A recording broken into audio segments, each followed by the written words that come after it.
Secretary, for your testimony. The chair will now recognize members for 5 minutes of questions, and I will recognize myself to begin the questionings.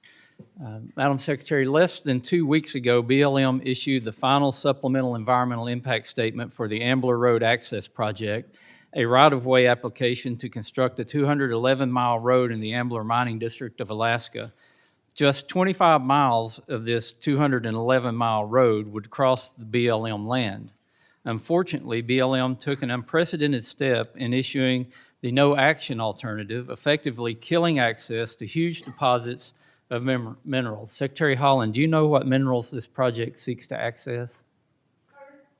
Chairman, thank you so much for the question, and I just want to... Thank you. Sorry about that. I guess I'm losing my touch, Chairman. I got to remember to press talk. I want to just state in the beginning that Ambler Road is not a decision yet. And I want to say that the analysis release concerns the 210-mile road construction proposal, and no related mine proposals are pending. So if we get a related mine proposal, of course, then we will see what the proposal states and how we move forward on it. Do you know what minerals are at that mine? Congressman, there is no mine.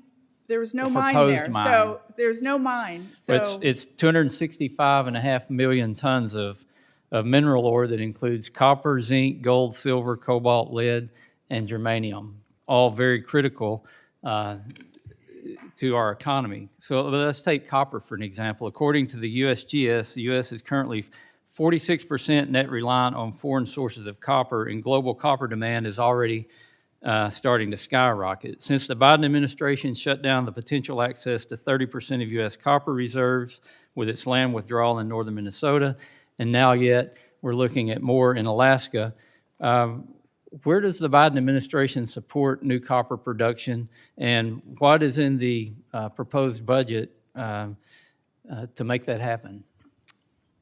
Chairman, thank you for the question.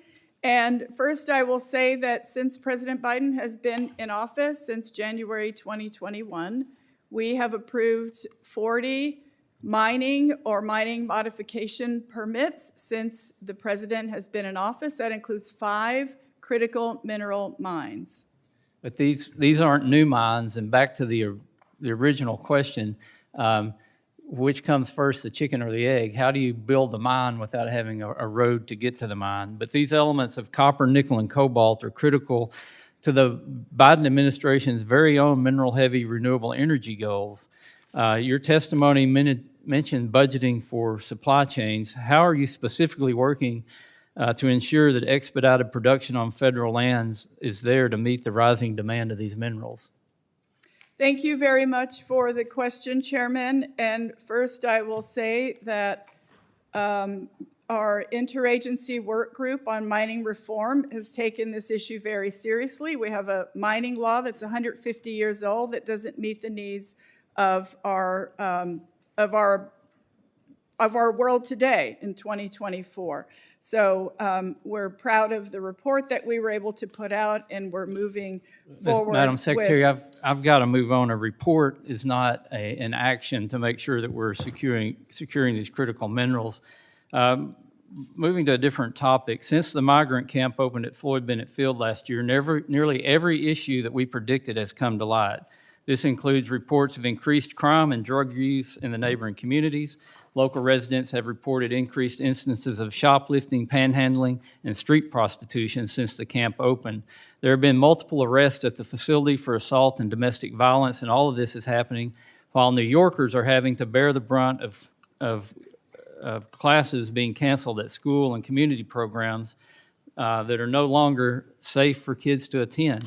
Do you agree that it's wrong to deny New Yorkers access to their public lands? And this is one of the only green spaces they have for these indefinite encampments for migrants. Thank you so much for the question, Chairman. And I understand that this is a lease between the National Park Service and the City of New York. I know that Do you agree this lease sets a new precedent? We enter leases all the time. The National Park Service enter leases all the time Can you with various assure, entities. can you assure the committee that no other national park sites will be used to house migrants? It's my understanding that there are no other issues of this kind or proposed leases Can you, that are can being you worked on assure now. the committee that no further migrants will be bused to Floyd Bennett Field? I can't answer to how various states move migrants across the country, Chairman, but the National Park Service apparently has had the conversations necessary. And I want to assure you that we have a very robust solicitor's office who takes very seriously and advises us on these issues and overlooks our contracts. We don't do this very lightly. It's all very serious process, and we take it very seriously. Thank you, Madam Secretary. My time has expired. I recognize Mr. Levin for 5 minutes. Thank you, Mr. Chairman. Secretary Haaland, it's wonderful to see you. We miss you here on the Natural Resources Committee. Really glad you're here to discuss the department's work and the importance of providing